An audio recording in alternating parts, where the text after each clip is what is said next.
You ever have one of those first nights in a new house where everything feels right and then out of nowhere the world decides otherwise?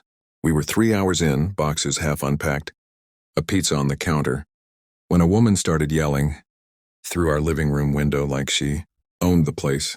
She called it a safety hazard. She called it an eyesore. And she called the police to back up her performance, all before she even introduced herself. My name is Daniel Avery, and this is the story of how a suburban neighborhood turned into a war over a blanket, and how that blanket pulled up a lot more dirt than any of us expected. Leah, my wife, likes plants and lists and quiet Sunday mornings. Me, I tinker with radios and tell myself I'm handy, which is how we ended up with a thrift store red throw on the couch because it made the living room feel like home. Evelyn Hart introduced herself 2 minutes after the sirens. She was the HOA president, polished nails, a smile that didn't reach her eyes, a cardigan-like armor. You can't have that out here, she said, tapping the glass with civility wrapped in teeth. Community standards, she insisted, as if standards were something you could measure with a ruler. At first, it felt ridiculous in a blanket, but it wasn't the complaint so much as the tone, the need to assert control. We explained it was inside, not visible from the street. Evelyn nodded like a judge, then slid into that power's script. We'll have a hearing. It felt performative. A rattle of rules and a chance to flex. Small complaints became a pattern. A notice about an unapproved garden gnome, a demand to trim hedges, 2 fines that arrived the same week. Someone slashed the soft top of my truck one night, a long angry cut like teeth in fabric. Police were polite, helpful to a point. But I remember the way one officer's eyes flicked to the HOA notice and then away, like it was an awkward afterthought. Leah wanted to pay the fines and move on. I couldn't. There comes a moment when you choose whether small daily indignities will define your life, or whether you'll push back and see what's underneath.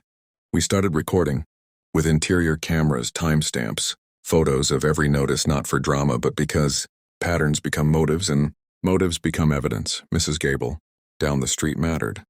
She'd been here 30 years, kept a garden that looked like a postcard and a memory for names. Over tea, she told us how Evelyn had arrived, quietly volunteered for cleanup days, then slid into power. She's tidy, Daniel, Mrs. Gable said, and tidy looks like trust until it doesn't. She handed me a stack of faded meeting notes from the community, a ledger of complaints that when read together began to smell like selection, not enforcement. We dug into public records and found notes that didn't match Evelyn's public rhetoric. Near identical complaints Filed against people who opposed a particular parcel exemptions, granted to those aligned with board members in a development. Interest flagged in a county filing that put Evelyn's signature near the top. Suddenly, preserving character read like a checklist for someone who wanted a say in what land changed hands. Rosa, our lawyer, was the kind that looks like she's always been ready for a fight. She told us to keep calm, keep records, and be precise. Nobody wins yelling, she said. But evidence wins. She taught us how to request meeting minutes, how to phrase questions in public forums, and how to frame our story so the board couldn't dismiss it as sour grapes. The hearing arrived like a small war. Fluorescent lights at tables scarred by years of argument. Evelyn at the head with her retinue. She read complaints and bylaws with the air of a person reading scripture. When I spoke, I didn't wave the folder around like a weapon. I told the truth plainly. The sirens the first night. The slashed truck. The pattern that looked like an underline on a page. Evelyn's voice cut through like a practiced knife. You're making accusations without basis, she said. And that's disruptive. She smiled when she said it, a smile that tried to bury everything dissonant.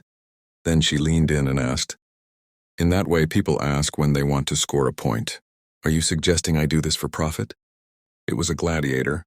Question meant to force a 2-word answer that made a person look small if they hesitated. Leah answered before I could. We're saying there's a pattern, she said, and her voice didn't tremble. We're asking for clarity and consistency. That line of pattern and clarity stuck, with the room like a chord being struck. Rosa then did what lawyers do when they want truth to be simple. She showed a timeline, dates, filings, votes. Where Evelyn had offered an opinion, there were public records that showed action. It was a slow undoing of performance. an evidence-driven strip that left a person looking smaller than their rhetoric. The board voted to dismiss the fines and order an independent review. Evelyn left with less swagger and more questions, and for a while, the neighborhood held its breath like someone who's just exhaled after a punch. Not everything came clean. The review turned up odd entries in the HOA accounts and a pattern of dismissed complaints that began to look coordinated. Then came the late-night hammering on our back door, a noise that rattles you in a way polite notices never will. The camera caught a figure, hooded and quick, a presence that wanted to be terrifying but left only traces. Police traced leads to a person who rented rooms to a committee, members' acquaintance on small threads, linking larger hands. Motive: keep dissent quiet, maintain control. That didn't erase the fear, but it drew a map of how intimidation had been organized and financed.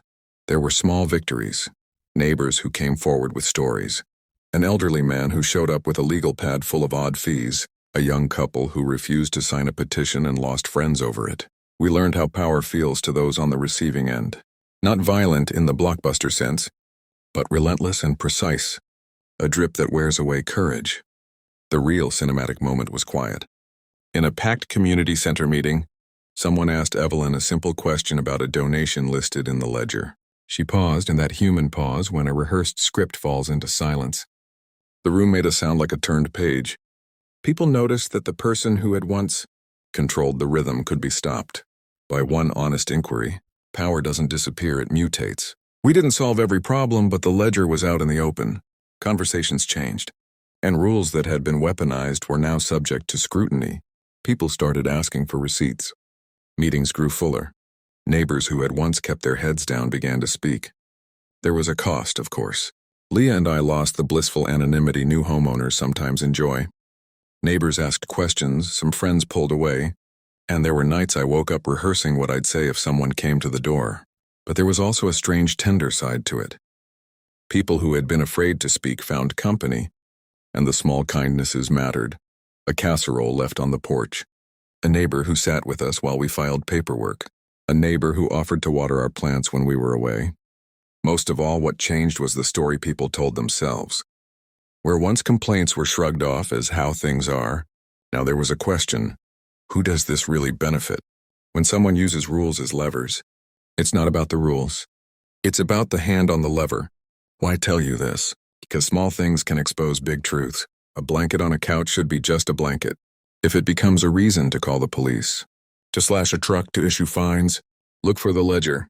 Turn pages, ask questions, talk to your neighbors. If you've been on the wrong end of a thinly veiled power play, share what happened and how you handled it. If you think we overreacted, tell us why. I'd rather be wrong and wiser than right and quiet. Hit like if you want more stories like this. Share if you know someone who's dealt with HOA nonsense. And subscribe if you're new. We'll keep digging into the small moments that reveal so much.